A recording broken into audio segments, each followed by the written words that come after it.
আমি সরাসরি কথা বলবো ব্যবসায়ী মধুসূদন চক্রবর্তী, যার অভিযোগের ভিত্তিতে সব্যসাচী দত্তকে গ্রেফতার করা হয়েছে, তার সঙ্গে। আমার প্রথম প্রশ্ন থাকবে, সেটা হচ্ছে 2018 সালে এই ঘটনা যেটা আপনি অভিযোগ করেছেন, এটা 2026, তো এর মধ্যেখানে কমপ্লেন করার বা পুলিশে যাওয়ার, পুলিশকে জানানোর কোনো চেষ্টা করেছিলেন? নমস্কার সুমন বাবু, আমি 2018 সালে আমার এই ঘটনা ঘটার পর 12ই ফেব্রুয়ারি 2018 ক্যালকাটা প্রেস ক্লাবে আমি একটা প্রেস মিট করি। সেটা আপনারা ওই দিন নিজেরা আপনাদের আর্কাইভে দেখতে পাবেন। আচ্ছা। এবং তারপর আমি পুলিশ মহলে অনেক দৌড়াদৌড়ি করেছি, কেউ আমার কথা শোনেনি। আমি অনেক দৌড়েছি, কোনো রকম কিছু পাইনি। আমি আমার সবসময় জীবন সংশয় নিয়ে আমি দিন কাটাচ্ছিলাম। আজকে 4 মে 2026 নির্বাচনের পরে মাননীয় শুভেন্দু অধিকারী মুখ্যমন্ত্রী মহাশয়ের কাছে আমার প্রণাম, যে জনতার দরবার যে সুযোগটা করে দিয়েছে। আজ আমি থানায় গিয়ে নিজের ঘটনার কথা প্রকাশ করলাম। আমাকে পুলিশ প্রশাসন যথেষ্ট সহযোগিতা করলো। তারা আমার সব পুরনো ঘটনাগুলো সব শুনলো। শোনার পরে তথ্য দেখে আমার এফআইআর তারা করলো। তো এটাই আমার বলার আছে। হ্যাঁ, অথচ কি বিস্ময় দেখুন, এই পুলিশই এত বছর, মানে ধরুন 2018 থেকে 2026 অবধি আপনি যেটা বলছেন, কার্যত আপনাকে ঘুরিয়েছিল, কমপ্লেনও নেয়নি। আমি বলছি যে তো বিপুল টাকা আপনি বলছেন 1 কোটি টাকা আদায় করা হয়েছে, কমপ্লেনেও লিখছেন 2,30,000 টাকা আপনি দিয়েছেন। আমি বলছি ঠিক কিভাবে চাপ আসতো, কি বলা হতো আপনাকে? এই তো মানে আমি বলছি যে মুম্বাইতে শুনেছি আমরা যে এক্সটর্শনের ইয়েটা থাকে, যে প্রোটেকশন মানি, কোট আনকোট পরিভাষা। তো এই ক্ষেত্রে মানে ঠিক কি বলা হতো, কেন আপনি এই বিপুল টাকা দিতে বাধ্য হলেন? সুমনবাবু, আমি ওনার কাছে, উনি আমাদের বিধাননগরের মেয়র ছিলেন 2018 এবং নিউ টাউনের বিধায়ক ছিলেন। উনি সুপ্রিম পাওয়ার বিধাননগরের। আমি ওনাকে সেভাবে চিনতামও না। আমি একদিন কোনো কারণে ওনার একটা ফোন পেলাম, সেটা হচ্ছে 2রা ফেব্রুয়ারি 2018, প্রথম ফার্স্ট ফোন 10:30টার সময়। আমি সব্যসাচী দত্ত বলছি, মেয়র। তা আমি তার কথা শুনলাম। শোনার পরে প্রথম তার বিদ্যুৎ গাঙ্গুলি বলে একটা লোককে বলল 2,30,000 টাকা দেওয়ার জন্য, তার ত্রিপুরায় একটা কোনো নির্বাচনের কাজ আছে। আচ্ছা। আমি বললাম, দাদা আমি এটা পারবো। আমি দিলাম। তার 2 দিন পর 6 তারিখে ওনার ফোন এলো, আমি সব্যসাচী দত্ত বলছি, আপনাকে 1 কোটি টাকা পেমেন্ট দিতে হবে, আপনি আমার টাকাটার ব্যবস্থা করুন। আমি বললাম, দাদা আমি সোনা দানা বেচে আমি কোথা থেকে আমি এত টাকা পাবো, আমি একটা সাধারণ ব্যবসায়ী।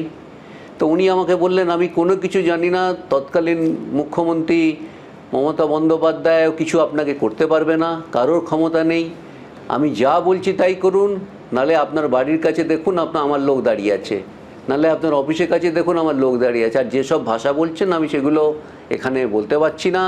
যেভাবে আমার জীবনে যা, মানে উনি আমাকে গান পয়েন্টে রেখে উনি আমার ওপরে সেই ভয়েসগুলো আমি দিয়েছিলাম, মানে আমার ভোডাফোনে যে ভয়েসগুলো হয়েছিল তার কথোপকথনগুলো, কিন্তু কোর্টেও কোনো সাড়া পাইনি যে এই রেকর্ডগুলো যে উনার, এটা প্রমাণ করার জন্য, তাও আমি পাইনি। আশা করি এখন আমি প্রমাণ করতে পারবো যে সব্যসাচী দত্ত আমার ওপরে প্রাণনাশের হুমকি, জুলুম, আমার কাছ থেকে টাকা নিয়েছে। উনি আজকে বললেন না যে উনি 1 টাকাও নেয়নি, ফাঁসি কাটে ঝুলবেন।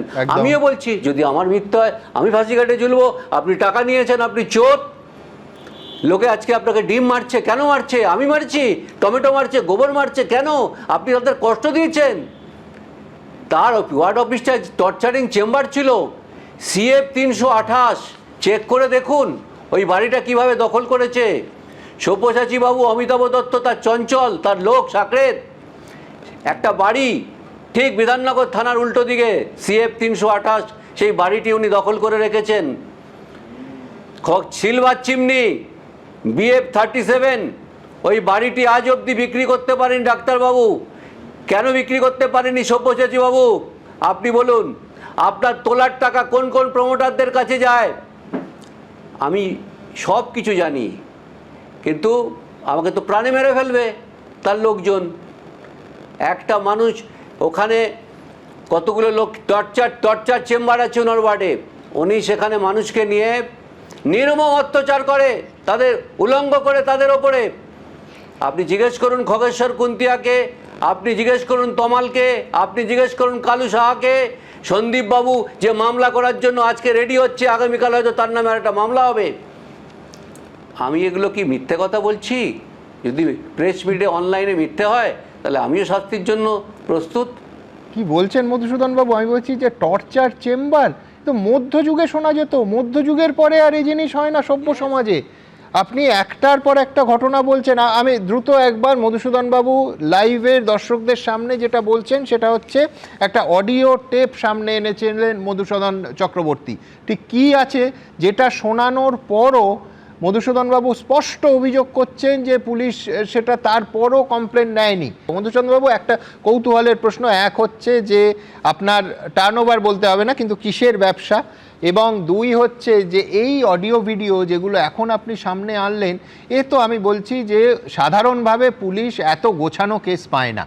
মানে আপনি এবং একদম ভয়েস টেস্ট করলে পরিষ্কার দুধ কা দুধ পানি কা পানি হয়ে যাওয়ার কথা। এত তথ্য প্রমাণ সত্ত্বেও প্রশাসন, এবং আপনি বললেন একাধিক জায়গায় ছুটে বেরিয়েছেন, কেউ সাড়া দেয়নি। তারপরেও এই সব দেখানোর পরেও, এই ঘটনা বলার পরেও কেউ সাড়া দিল না এত বছর। হ্যাঁ, আমি আপনার কথাটার উত্তর দিচ্ছি এটাই। আমি একটা সলিসিটার ফার্ম চালাই 40 বছর ধরে, আমি সেই সলিসিটার ফার্মের পার্টনার। আচ্ছা।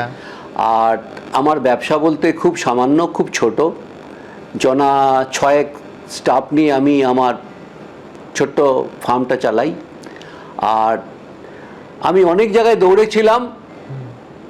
তো 2021-এর পরে আরেকটা মজার কথা বলি, 2021-এর পরে উনি যখন পার্টি চেঞ্জ করলেন, আমিও তো ভাবলাম এবার বোধহয় আমার বিপদ হবে, উনি বোধহয় যদি জিতে আসেন।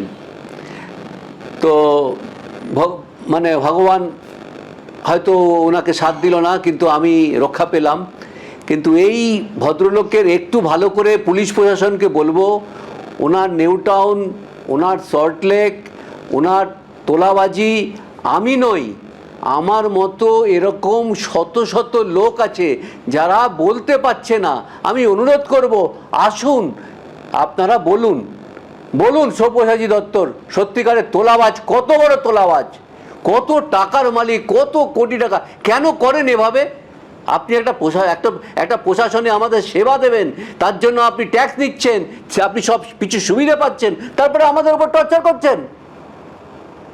এই করেই তো গেছেন আপনারা, আর জীবনে কোনোদিন আসবেন না।